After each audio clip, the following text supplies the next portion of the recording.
Could Gojo use the infinity to make himself invisible? Let's talk about it. Alright, first of all, shout out to Dark for inspiring this video today, and essentially his comment boils down to, could Gojo filter out light from his infinity if he wanted to? Because we know that Gojo can basically program the infinity to let certain things by it while blocking others, and that whole process can happen automatically. So might he be able to say, hey, block light from reaching me from now on?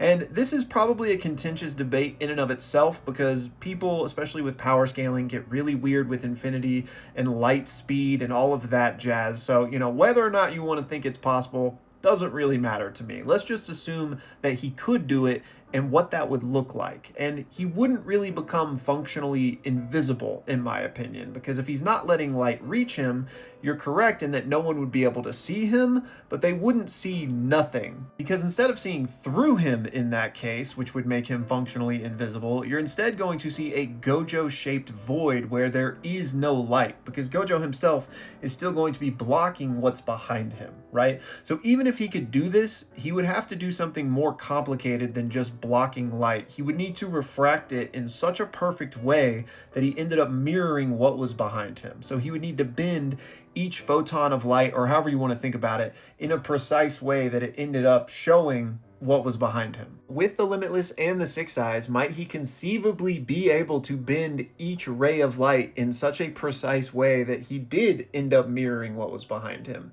Maybe, but that seems insanely sophisticated, and that would be in a perfect scenario where he was standing still, right? If he's going to start moving in this environment, then that's so many complex equations all happening at once, right? And again, he's got the Six Eyes, so maybe something like that would be possible, but at that point, it's just like, what is even the purpose of this? Because at the end of the day, Gojo is so strong that he's never even needed to use that level of stealth, right? Plus, he can just teleport in terms of moving places without having people see him, right? But the final piece of this was, assuming he could do all of this, Dark wanted to know how it might change his fight with Sukuna.